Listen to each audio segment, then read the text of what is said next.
Hey everybody, this is Panfurware LLC's Let That Sink In with Mr. Lars Deutsch. Hello. Roll the intro.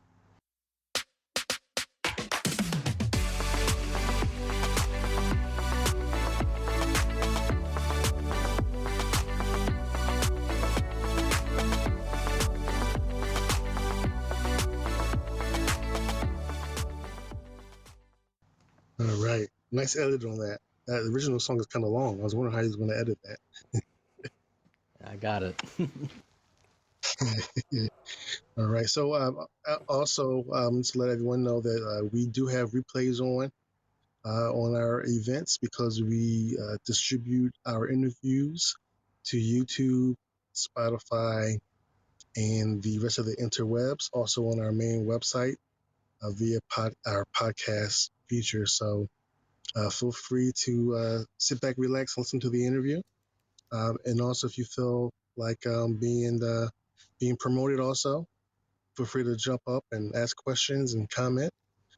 We are into promoting folks, free promotion. So just a precursor, so you'll know that we are recording this. That's what the red dot is for. All right. So let that sink in with Lars. How do you pronounce your last name? Deutsch. No, that was correct. He pronounced it correctly. Okay. I was worried, Lars.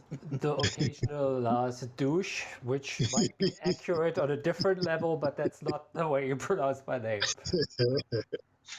I got you. And I have not experienced that at all. So I'll definitely make sure that I do not pronounce your name incorrectly or misrepresent you. But great. That answers our first question. What is your name? So that's cool. What is your current location? I'm in LA, in Toluca Lake, right between Universal and Warner. Oh, cool. Okay. Yeah. At one point, I wasn't sure if you was a day ahead of us or if you were on the West Coast. But when you asked if I was on the East Coast, I said, okay, he must be on the West Coast. Yeah. So traveling still with what's going on, traveling is still quite limited. So I'm 100% in LA. no problem. Welcome. So let's see here. So how many years have you been in music? 20, 22 or something. I mean, I studied music, like I did a bachelor's and master's, and if I include that, it's over 20 years. Wow, that's a whole generation. That's It's a great. whole generation, yeah. Yeah, maybe my music career can drive at some point. Exactly. That's the idea. It's practically legal. It's practically legal what I'm doing now. That would be nice. Yeah. So let's see here. So you've been in music a long time. You've learned a lot of things, ups and downs. This is great. This should be a great interview. Let's see here. I do not see a question that I would like to ask you, and correct me if not. I've been calling you our award-winning composer because I believe you have won an award or two. Would you be able to elaborate on that? Over the years, it's been a couple. I mean, there's a lot of stuff that I scored that won all kinds of awards, and I won 2 Emmys for scoring documentaries. And there's a lot of, I don't know, film festival here, best score, or like a documentary I scored, won a silver tally, and there's been a couple. Okay, that's cool. That's your resume.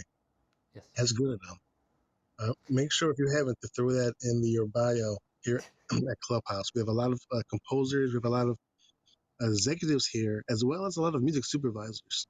Yeah. And as you know, some need the resume, some don't. I have to check my resume to be honest. This is like my second time on Clubhouse. The first time was on Clubhouse.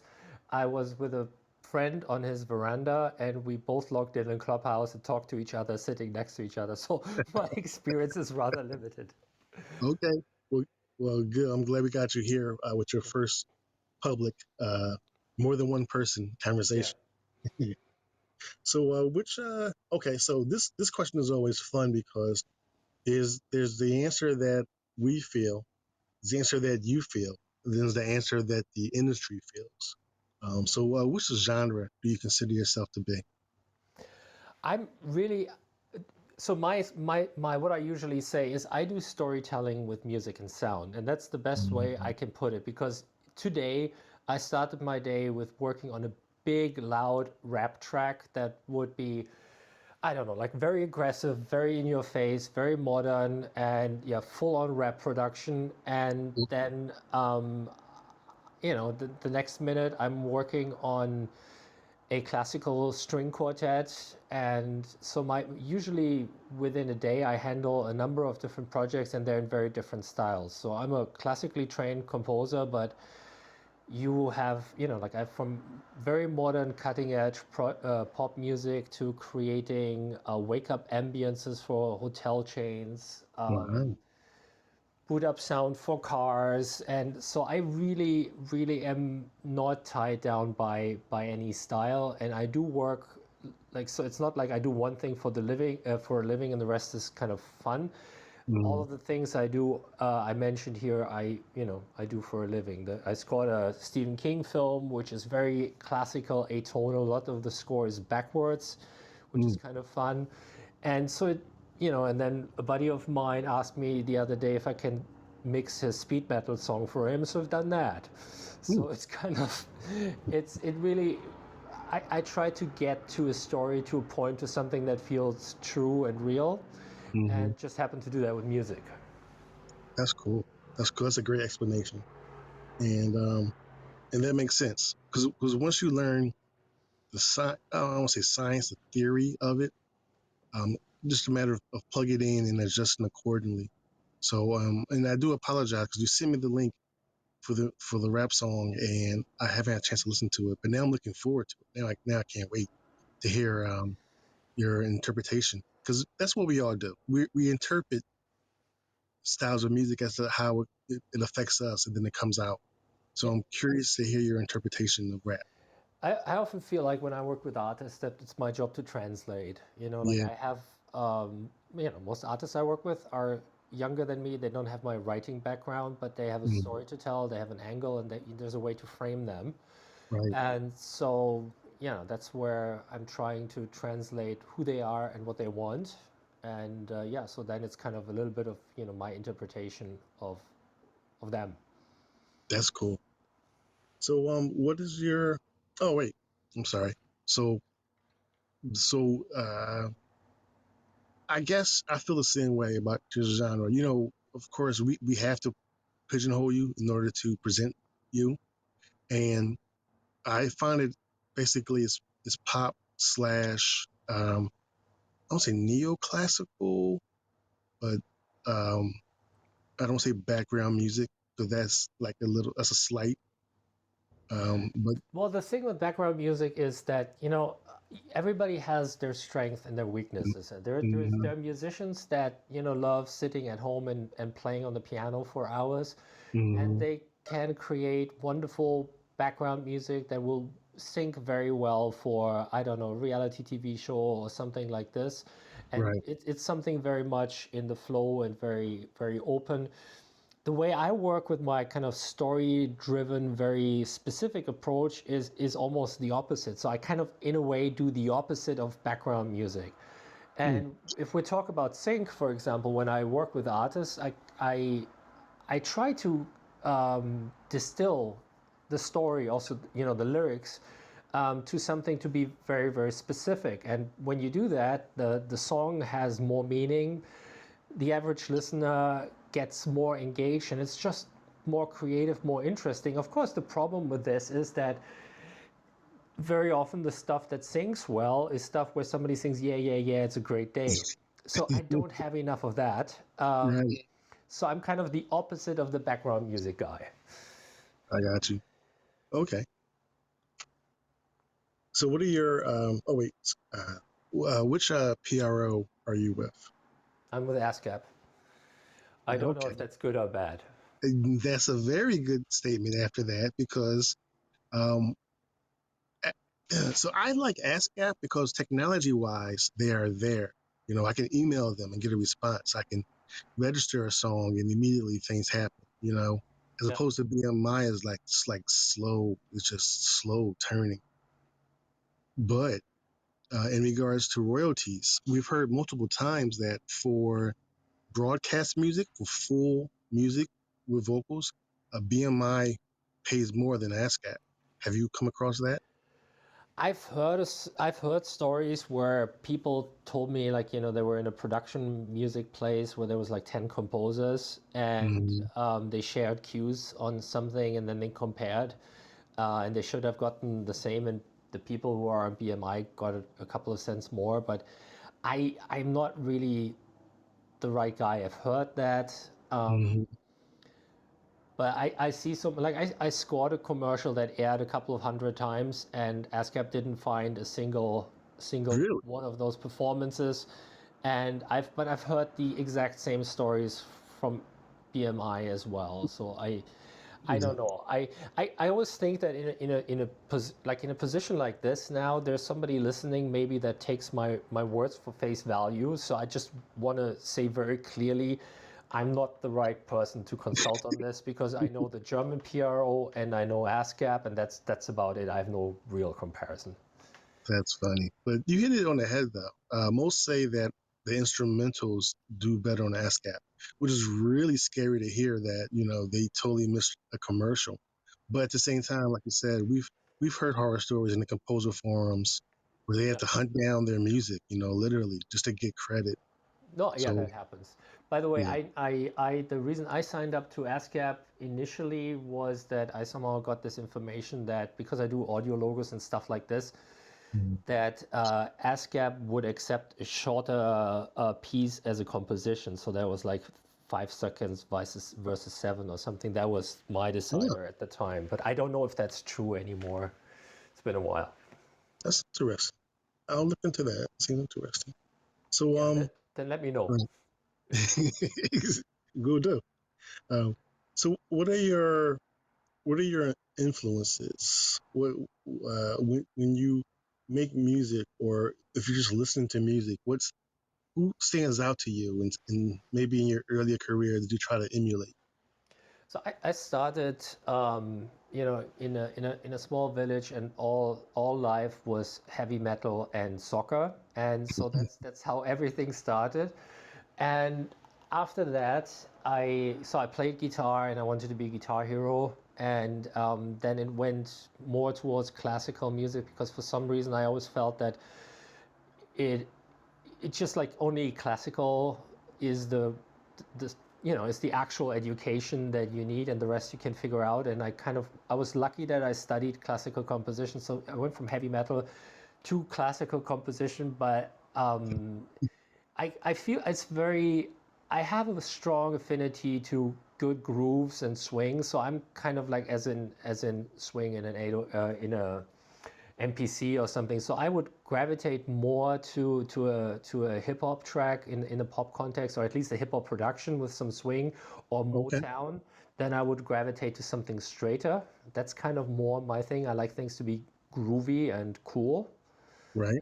if I can. But other than that, I don't know. It's kind of difficult. I like the clarity of Beethoven. I like the succinct, catchy Beatles tracks, Right. and I like distorted guitars, and I like big fat kick drums. So it's very eclectic. Oh wow, that's cool. Yeah. And you confirmed, because I was just guessing earlier that learning classical prepares you for everything else. But music theory, it basically boils down on paper. It's all the same for the most part. You start with the first note, end with the same note. Go down to everything has a root.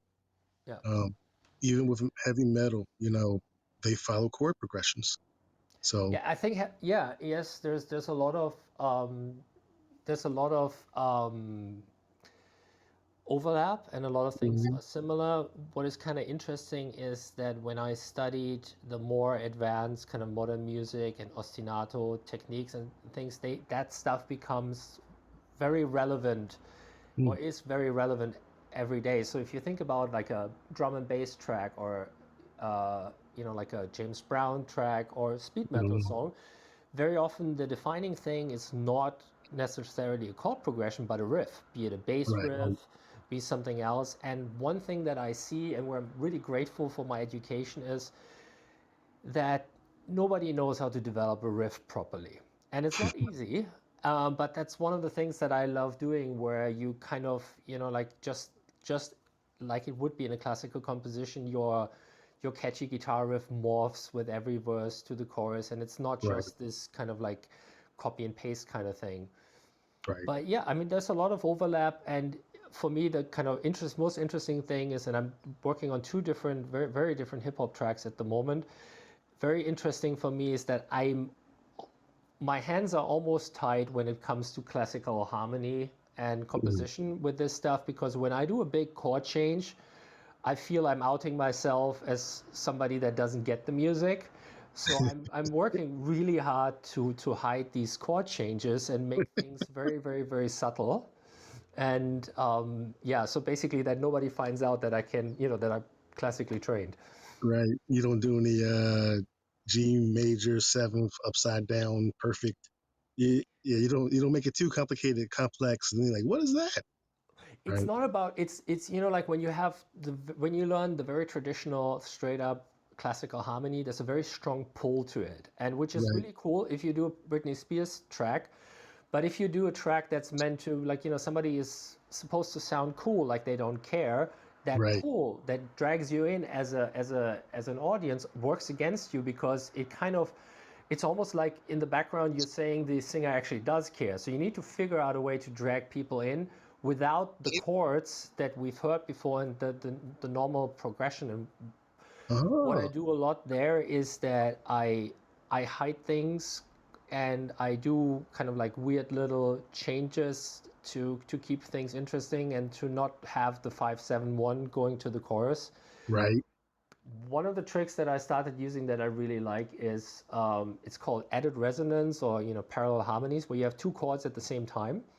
Okay. So what I would do is, like, let's say instead of going from a G7 to C, I would play the dominant of G7, which would be a D, and the G at the same time. They clash really high up, but the bass will not respond to that, and then I resolve it. So I can do that in a hip hop track. Nobody will ever know I'm doing that, and it doesn't sound too poppy. Right. Right. That's cool. That's cool. You just gave a lesson in music theory. That's really cool. Do you do the traditional bridge, the circle of cycle of fifths, I believe? Yeah, it depends. If I do a singer, if I work with a singer songwriter, they sometimes get mad at me because I'm so quick in fixing and polishing up the songs, because I'm allowed to use my classical training. And Right. so in all of that stuff, I can use that a lot. The more it goes to modern pop music, the more it is about the bass lines and Right. kind of hiding these things. And one of the things that I found recently that I've been doing a couple of times is that I don't have a song with three choruses anymore. I have basically verse, chorus, and Yeah. then the chorus gets replaced by something else. So it's almost like a shifting chorus. And I think that's kind of something that, that I find very interesting. So very often songs with two choruses only, or with two sets of two choruses, and they're different. That's and look, you know what you're explaining how we listen to music nowadays. We run to the hook. We fly to the hook, and we want to feel that happiness, that hook part. And yeah, do a verse again. But look, go back to the hook because it was the hook that we Yeah. liked, and But then my it's impatience kind of screws me over, because I just like I cannot do the same, predictable thing. right. And so I'm trying. I know I'm not writing these songs for myself, but I know that there are enough people out there that get bored easily. Right. So like I like the rap track that I'm working on at the moment. The structure is one very long first verse, really in your face, and then the song stops, and the guy basically says the four lines of the chorus. Then we go into another really loud verse. Now that verse is a little shorter, and Mm-hmm. then we go into a chorus where the rapper sings out and raps out the flow 100%. Then we go to a bridge, and then we have a big final chorus with all kinds of changes in it. So it's two choruses in the song, really. And that's kind of, I don't know, it feels like sometimes when you do 3 or 4, or when you linger too long, that, I don't know, like, an Oasis song where you have 2 minutes of song and then you have 3 minutes of them circling the chords in the chorus. It's very difficult for me to do. I should just relax and do that on a song at some point. You got to learn the rules to break the rules. Yes. So how do you feel about how shorter music has gotten? Like right about now, three minutes and 15 seconds seems long, even though that's short, technically. Yeah. So structure. So I've been talking about this. One day I'm going to write a book about structure, and because one thing that I think is a big problem is that when people read songwriting books and they see this verse chorus kind of thing, and they have an idea that this structure is something that comes from the outside and that I work into. But in an ideal scenario, you have a story, you have melodies and all of this stuff, and basically structure is the extension of the harmonic language. Right. So ideally, the structure grows out of necessity what that piece needs. Right. Granted, verse, chorus, bridge, chorus is a great structure, but it's not the only one. Right. So going back to your question with how short things are, I think that there's nothing wrong with having a pop song that is done after 3 minutes and it holds your excitement and it goes straight to the point. Right. And I guess that's the one good side effect of Spotify, that, you know, your song needs to start now. Nobody wants to hear you, you know, noodle 5 minutes on the piano Right. before somebody starts singing. So I'm all for that. Having said that, I think a song needs as long as a song needs. So, you know, yeah. I like that. I like that. That makes sense. Like you said, the structures created by the internal was being built up. Yeah. And, you know, and then, because if you do it the other way, this you could tell is manufactured. Yeah. You know? No, yeah, it is. And when Amy Winehouse, Back in Black, one of the things that I really liked about that album was there was not like a single gram of fat on it. It was, you know, a little fill, and the song starts with a verse straight away. And she sings the song, and then boom, we're out. I don't know if there's like 4 bars of instruments playing by themselves at some point. It's just so to the point. And I like that. And I think that's a nice side effect of the 3-minute song. Wow. That's cool. Okay. So what placements? And when I say placements, I mean not just sync, but just, you know, people you've worked with, songs you've co-written with. What placements have you made that you can recall off the top of your head? So it started. One of the bigger things was that they had a European feature that needed 14 songs, where I basically just, you know, wrote all 14 songs, and that has been in that film. And these songs then have gotten placed a little bit here and there, and then we got a couple on like a US TV. The last one was what was the name? I never saw the show. So I got a little bit of TV. I got one song placed that's maybe my favorite, where the fee was really low. And I complained and I said, why is the fee so low? And then the music supervisor said, let me send you the video of the scene. So it's this American indie movie, and it's this person driving in the car through the desert and going through this station, and goes one song, another song, another song on the radio. Oh, And wow. you literally hear my song for like 1 second. And I'm like, okay, I guess the fee is fine. Right. Yeah. And that's an interesting insight. Because Yeah, and that's the way how it is sometimes. And I've had like, yeah. you know, in background in films is kind of fun sometimes. I think most people that haven't done a lot of sync, they always dream of this big, like the song is big in your face, but that's a smaller portion of the sync stuff that works. I have that more with my original music. Right. That is interesting. You know, it's according to how they need it, and sometimes some of it gets left on the cutting floor. You know, Yeah, so yeah. it's very Yeah, interesting. and you know, like what we got, to just name like one show or something people know, for Blacklist season 5, I had a track that was in a lot of the trailers for Wow. that was kind of like dramatic, that fit the trailers pretty well. Wow. I love Blacklist. That's one of my favorite shows, and the music is just so unique. You know, like on purpose. Yeah. That's cool. All right. So since you've been in music for about a generation, um, when did you fall in love? When did you realize this is what I'm doing for, you know, to pay my bills and for the rest of my life? I think the paying my bills and falling in love are two very different things here.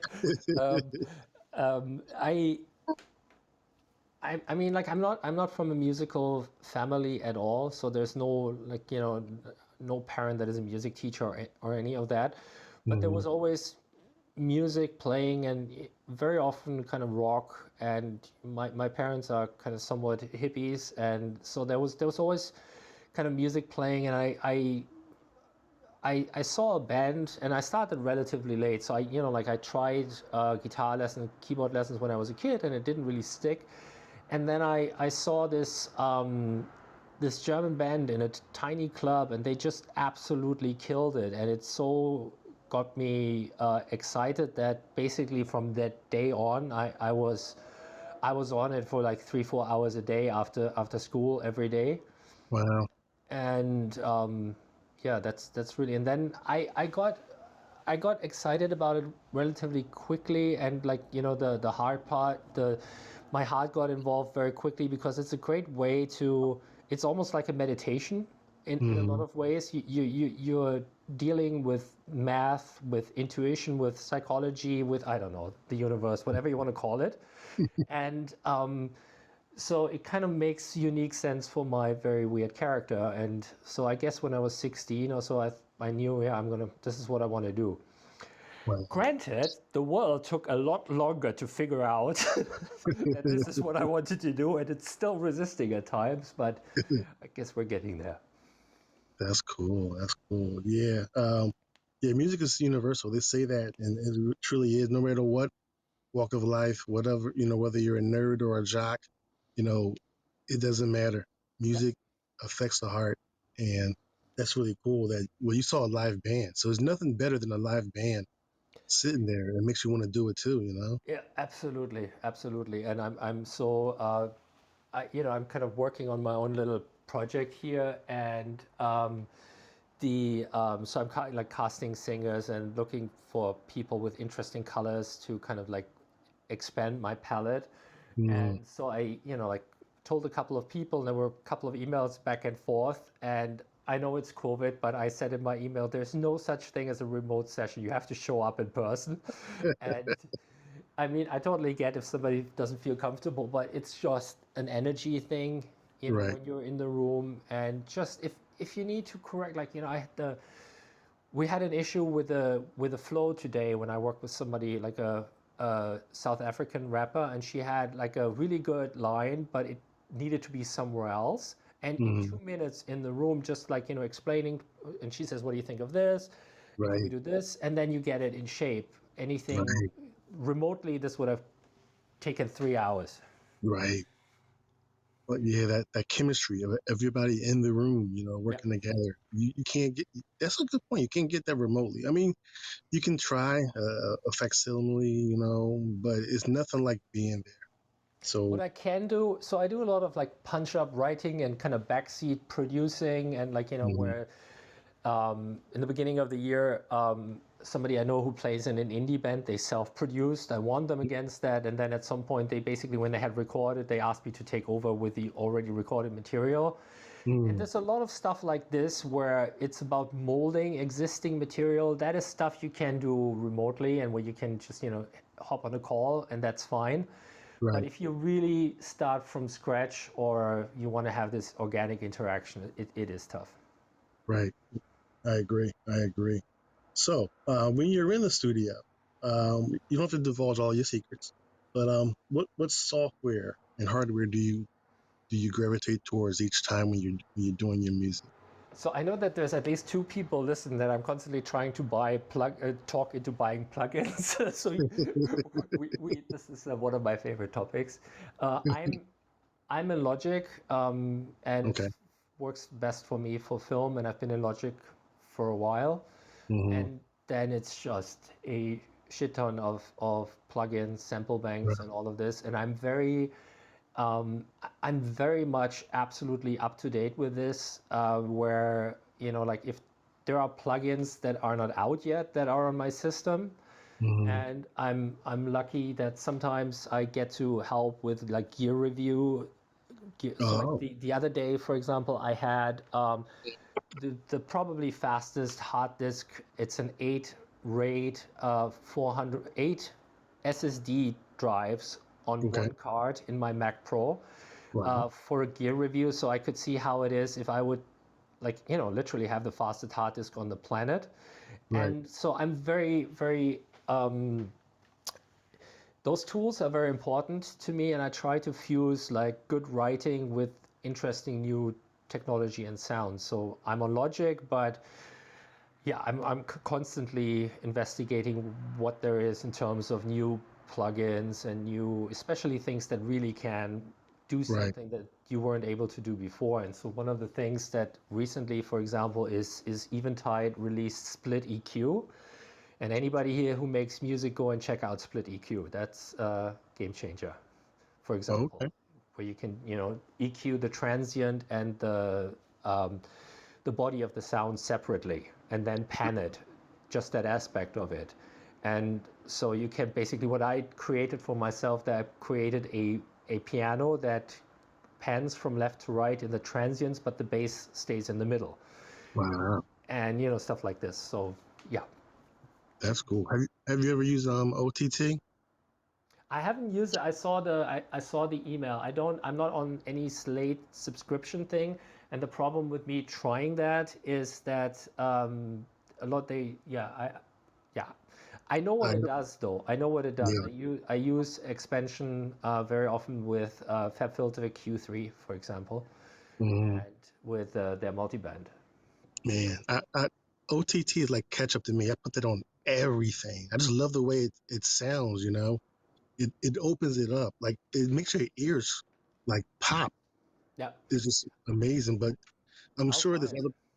Yeah, it's yeah. If you play like if you have an existing track and then you throw some OTT on it, it's amazing the dynamics that it adds to it, or rather pulls out of it, I guess. Yeah. No, I'll check it out. I tried the, what is it called, Murder Melodies or something from Slate recently. Mm-hmm. That was kind of interesting. But yeah, I'm, as I said, I'm very excited always to try new things and see and get new sounds. And I'm recently I the Wise masterings. So like many mastering studios have been using the Wise hardware for a long time, and Softtube now has an emulation, which is actually line by line copy. So it's kind of authorized. Right. And that thing, I don't know how that works. It's just a maximizer, but you can, with two buttons, dial in a sound that just sounds 3% more polished than it does with any other limiter. So Wow. that was my last purchase, and that has making it on a lot of tracks now. Okay, that's cool. Well, that's why I like OTT because it's free. I Oh, really like it because of that. yeah, but oh, are you talking about the Slate OTT or the built-in at Ableton? Um, I think it's a universal plugin Okay. because I've used it on Logic, but All I right. think it fits on everything. FL Studio, Ableton, but it's probably different versions by now. This is a couple of years ago when I was using it. Oh, okay, because I literally Slate has released one like 3 days ago. That's what I'm asking. Really? Yeah. Oh wow.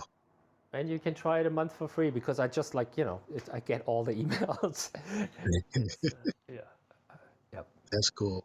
So this basically is like how it used to be with you get a computer magazine and it comes with a free CD.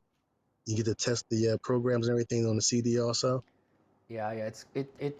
It so often screws me over though, because I do something which I think is just a test project, and then it develops in something else. Man. And then 2 years later, I open it up, and then there's like, my logic tells me that there's 20 plugins missing. So yeah. Wow. So that's cool. That's cool that you use Logic. Have you used Ableton before, or I have not. I've seen the use for it kind of in a live context, and I've seen people use it very effectively to kind of respond to a live situation. And right?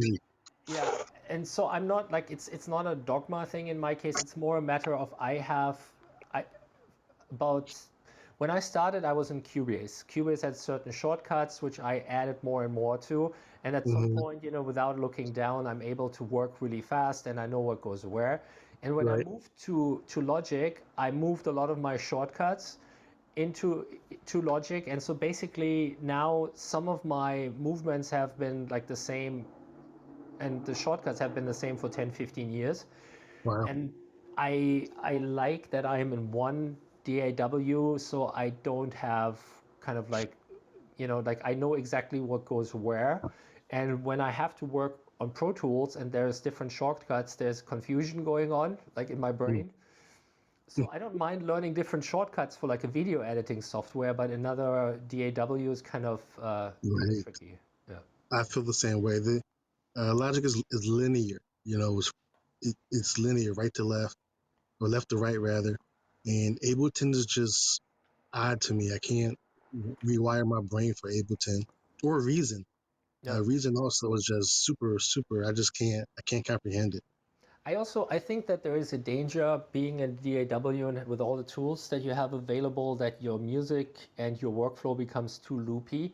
And so there, like Reason starting out being a step sequencer, and Right, there's just I already like I already think when I make a little tempo change and all of these little things, how because I do audio post for films and stuff as well, how that's going to affect me or whoever plays drums on it downstream.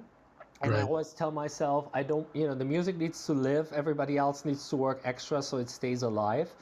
And so I do a lot of these kind of things with little 2/4 bars. And so I think that I'm already kind of, or that being in Logic or in a, I don't know, one of the more less loop-based hmm DAWs still makes you think in terms of the grid and loops and stuff. I don't want to go any further down that road. I'm trying to be less loopy and more right, open, and so right, that's when I I I get how if you are an artist that responds live to the audience, and if you can say in Ableton, oh, let's just play these 8 bars again, how that is great for that usage.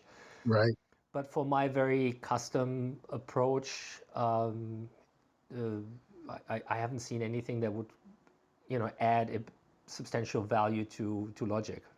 right. That's a good point. Because I, if you, like you said, if you get a good groove in Logic, you can't copy and paste it. Hmm. So, but at the same time, because it's right there in front of you, you can easily change it up each time so that, if it does sound too monotonous, it is easily able to adjust it accordingly and add variety of Yeah. And I also think that this sense of like attention to detail is something that makes all the difference. And when you have, like if you're a rapper, you have a certain flow and you have certain stories that you gravitate to.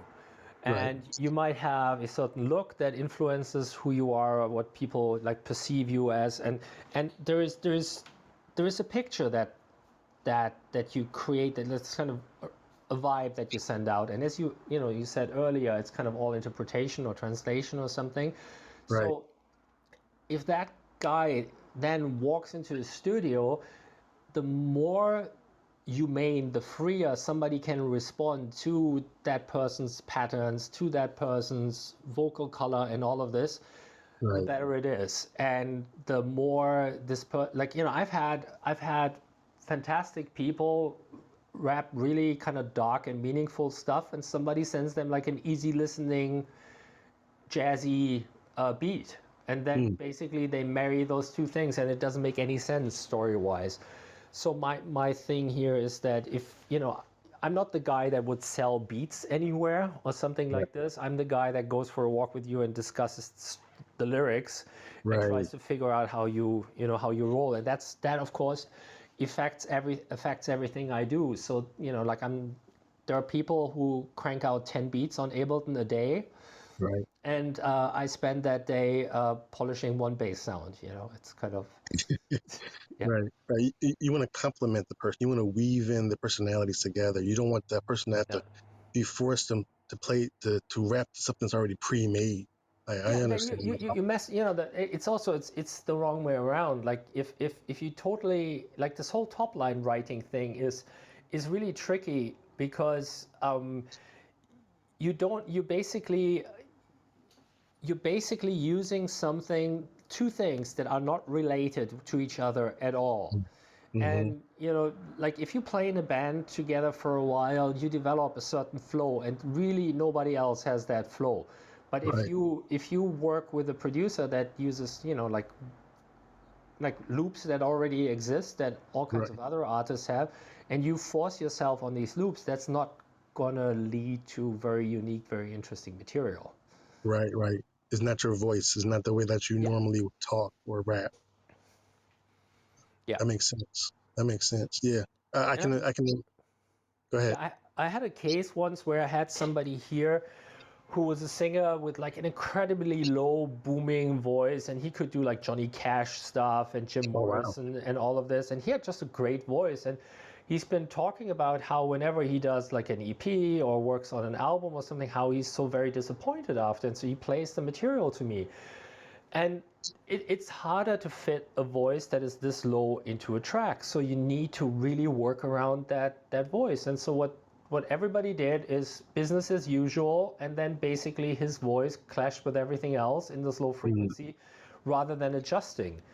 Right. And that's a good example. I have another example that I actually use that sometimes for in a sync context as well. Is I had somebody here who plays in a band, and this band was just doing okay, and then they got two songs in a Jennifer Aniston movie, and I want to say that's like 15 years ago or so.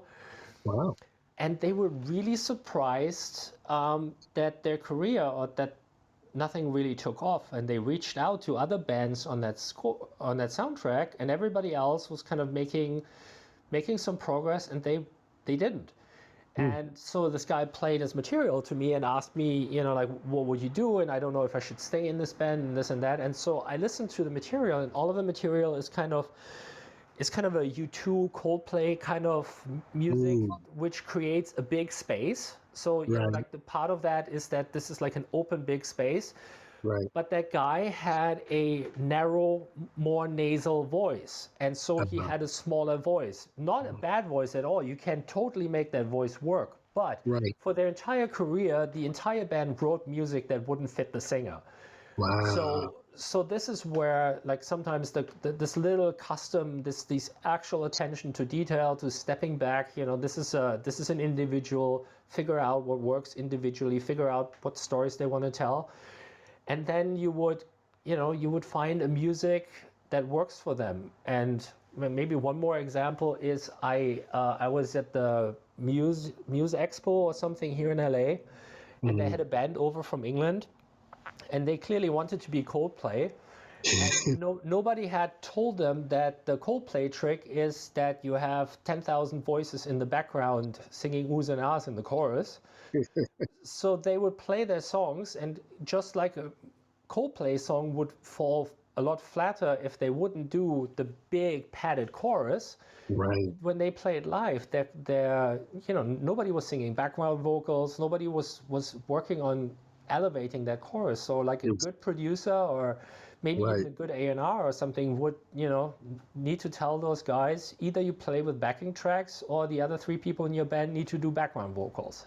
Wow. And you know what? That's amazing because a producer in rock, he does a lot more than a producer, I would think, in hip hop. A producer in rock actually creates the sound, like for Nirvana, Yeah. Butch, Yep. amazing night and day sound from Nirvana's first album to their second album, and they were rewarded for it.